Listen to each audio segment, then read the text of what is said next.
નમસ્તે વિદ્યાર્થીઓ, વિષય વાણિજ્ય વ્યવસ્થા અને સંચાલન એટલે કે બીએમાં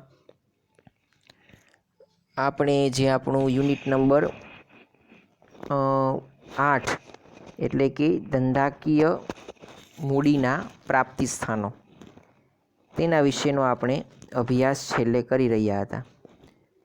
ધંધાકીય મૂડીના પ્રાપ્તિ સ્થાનોની અંદર આપણે માલિકીની મૂડી એની અંદર ઇક્વિટી શેર, પ્રેફરન્સ શેર અને રાખી મૂકેલી કમાણી અથવા તો નફાનું ધંધામાં પુનઃ રોકાણ,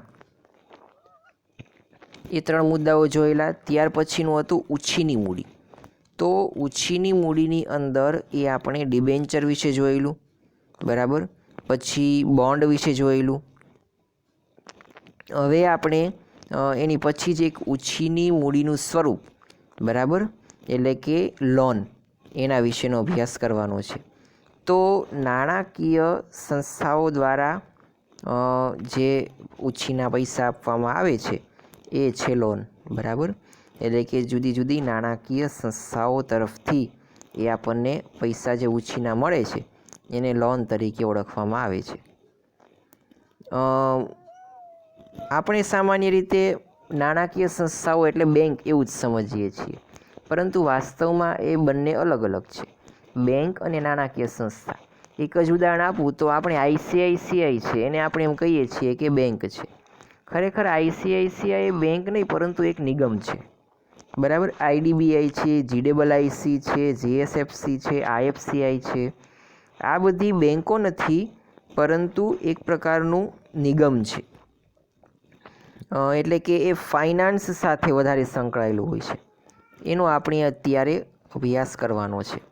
તો જે નાણાકીય સંસ્થાઓ પાસેથી લોન સ્વરૂપે એ ઉછીના નાણાં આપવામાં આવે છે એ પણ કંપની દ્વારા લેવામાં આવતા હોય, અને લગભગ તમામ એ આનાથી પરિચિત હશો, કારણ કે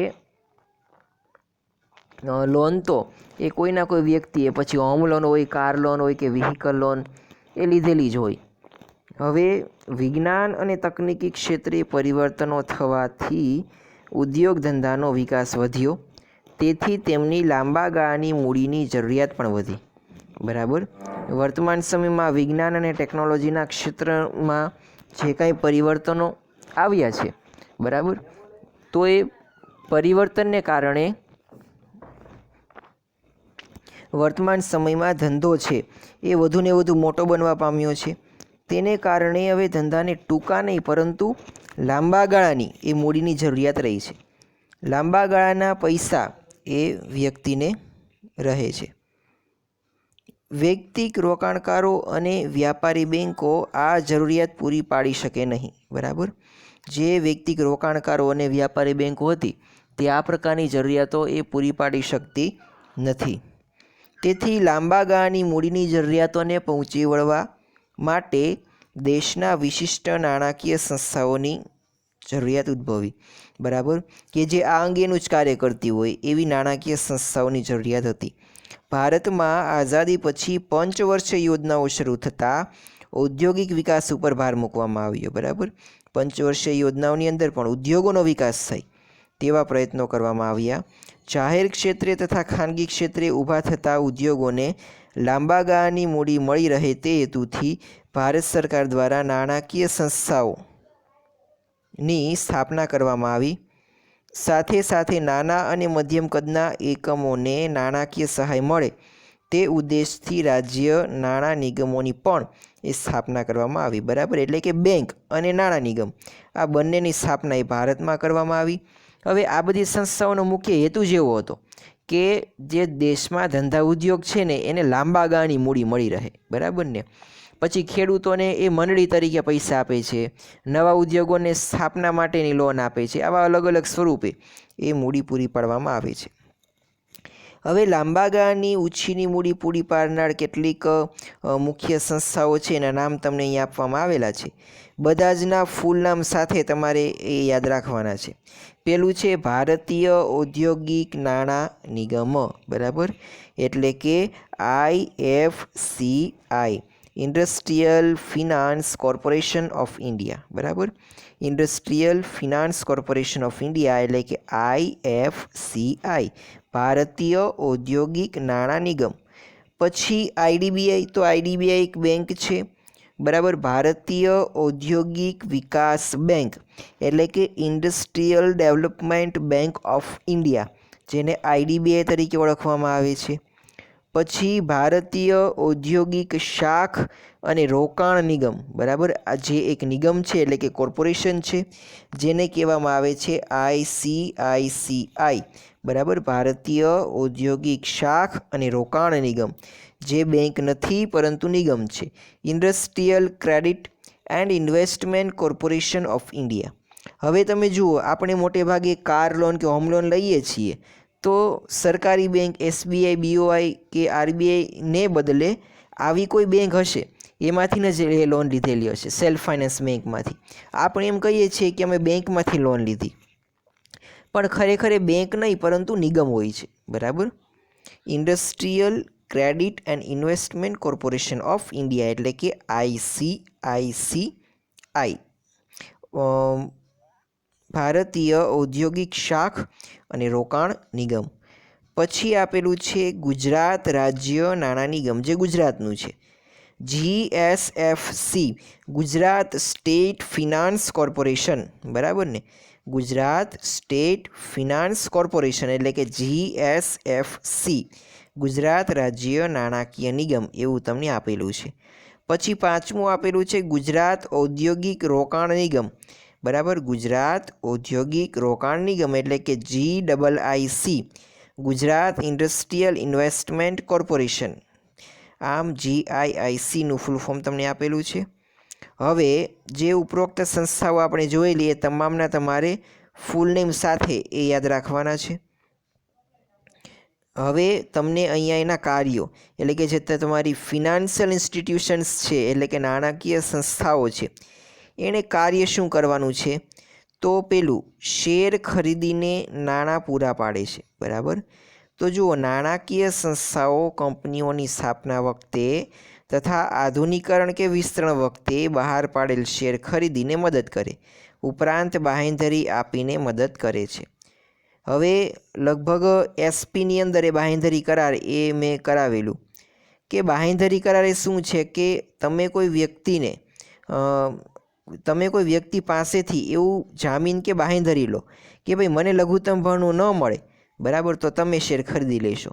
તો આ પ્રકારનું કાર્ય છે ને એ આ ફાઇનાન્શિયલ ઇન્સ્ટિટ્યુશન એટલે કે નાણાકીય સંસ્થાઓ કરે. એ કંપનીની જવાબદારી સ્વીકારી લે કે ભાઈ હા, અમે તમારા શેર ખરીદી લઈશું, બરાબર ને. જો તમને લઘુત્તમ ભાવનું ન મળે, તમને પૈસા ઘટે, તો અમે તમને પૈસા આપશું, બરાબર. આ પ્રકારની સુવિધા, આ પ્રકારની સગવડ પૂરી પાડવાનું કાર્ય એ નાણાકીય સંસ્થાનું છે. આપેલું કાર્ય હતું. સેકન્ડ જે આપેલું કાર્ય કે લોન આપીને નાણાં પૂરા પાડે છે. આ તો એનું મુખ્ય કાર્ય છે કે ભાઈ લોન આપવાની અને નાણાં પૂરા પાડવાના, બરાબર. એટલે કે લોનના સ્વરૂપમાં તમારે એને નાણાં પૂરા પાડવાના છે. નાણાકીય સંસ્થાઓ ધંધાકીય એકમોને લાંબા ગાળાની તારણ લઈને લોન પૂરી પાડે છે. ઉપરાંત કેટલીક વખત વિશિષ્ટ સંજોગોમાં જરૂરિયાત હોય તો ધંધાકીય મિલકતો ઉપરાંત વ્યક્તિગત મિલકતો પણ તારણમાં લેવામાં આવે છે, બરાબર. મિલકતની વાત કરી તો હવે તમે તમારા મકાન ઉપર માનો કે લોન લ્યો છો, તો તમારે મકાનનો દસ્તાવેજ એ બેંકમાં ગીરવે મૂકવો પડે, અથવા તો બીજી કોઈ પણ એવી દસ્તાવેજ કે પછી મિલકત હોય એ તમારે ત્યાં ગીરવે મૂકવી પડે, અને એની ઉપર એ તમને બેંક લોન આપે છે. ત્રીજું આપેલું છે તકનીકી સેવાની સીધી ચૂકવણી દ્વારા મદદ. તો તકનીકી સેવા એટલે કે ટેકનોલોજીકલ સર્વિસ, એની દ્વારા ચૂકવણીની સીધી મદદ પૂરી પાડે છે. ધંધાકીય એકમોને કેટલીકવાર તકનીકી કે નિષ્ણાંતોની સેવા મેળવવા માટે મોટી રકમનો ખર્ચ કરવો પડે છે. તે માટે કંપનીને સેવા ઉપલબ્ધ કરાવે છે અને તે અંગેની ચૂકવણી નાણાકીય સંસ્થાઓ સીધી કંપની વતી જે તે તકનીકી કંપનીને કરે. હવે માનો કે તમારે ટેકનોલોજી કોઈ ખરીદવી છે વિદેશમાંથી, તો આ બધી નાણાકીય સંસ્થાઓ શું કરે કે તમે ટેકનોલોજી ખરીદી લો, બરાબર, નાણાંની ચૂકવણી અમે કરી દઈશું. એટલે તમે અત્યારે ટેકનોલોજી તમારે ખરીદી લેવાની અને પછી ક્યારેક એ તમે ભવિષ્યમાં જ્યારે તમને સગવડ થાય ત્યારે તમારે એને નાણાંની ચૂકવણી કરવાની છે. બરાબર, તો આ રીતે તકનીકી સેવાની સીધી ચૂકવણી દ્વારા પણ એ મદદ કરે છે. પછી ચોથું આપેલું છે કે બાંહેધરી પૂરી પાડવી.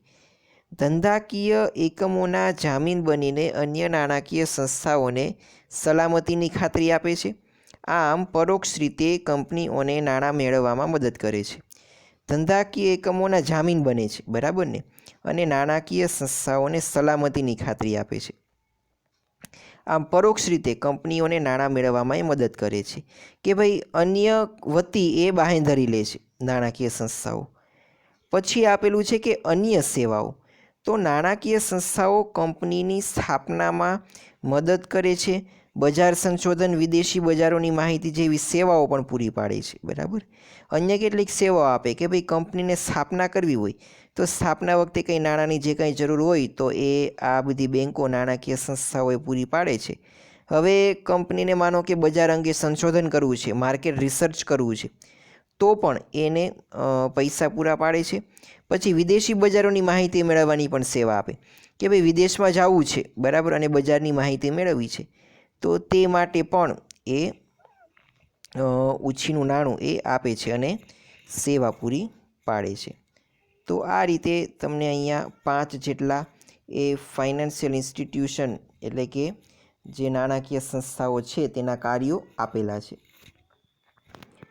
તો અહીંયા એના કાર્યો એ પૂરા થાય છે અને આ સાથે એ આપણે આજનો લેક્ચર પણ અહીંયા અટકાવવો છે, કારણ કે પછીનો જે તમને આપેલું છે એટલે કે વ્યાપારી બેંક, બરાબર, પછી એની અંદર ભાઈ લોન ને ક્રેડિટ ને ઓવરડ્રાફ્ટ આપેલું, એ મુદ્દો એ નવો છે જે આપણે હવે પછીના નેક્સ્ટ લેક્ચરમાં શરૂ કરવાનો છે.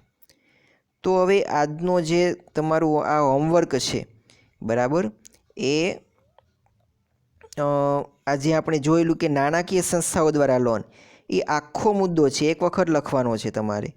આમાં તમારે ખાસ તો આના ફૂલ નામ એ યાદ રાખવાના છે, બરાબર, કારણ કે ફૂલ નેમ મોટે ભાગે એ MCQમાં ને એક માર્ક્સમાં પૂછાતા હોય છે, એટલે એ ખાસ કરજો અને એના કાર્યો કરવાના છે. બરાબર, એ તમારી એક વખત હોમવર્કમાં લખીને મોકલાવાના છે. હવે આપણે જ્યારે નેક્સ્ટ લેક્ચરમાં મળીશું ને ત્યારે જે વ્યાપારી બેન્કો છે, બરાબર, એની દ્વારા જે સુવિધા પૂરી પાડવામાં આવે એના વિશેનો અભ્યાસ કરવાનો છે. બરાબર, પછી આપણે ડાયરેક્ટ એ માલિકીના ભંડોળ અને ઉછીના ભંડોળ છે એ બંને વચ્ચેનો તફાવતનો અભ્યાસ કરવાનો છે.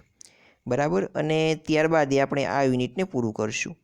તો આજનો લેક્ચર એ આપણે આજે અહીંયા સુધી રાખીએ અને હોમવર્કમાં એ તમારે પેલો આજે કરાવેલો એ મુદ્દો લખવાનો છે. બરાબર, એટલે કે આ જે નાણાકીય સંસ્થાઓ દ્વારા લોન એ આખો મુદ્દો લખવાનો છે અને નેક્સ્ટ લેક્ચરમાં આપણે આગળનો સિલેબસ આગળ ચલાવીશું.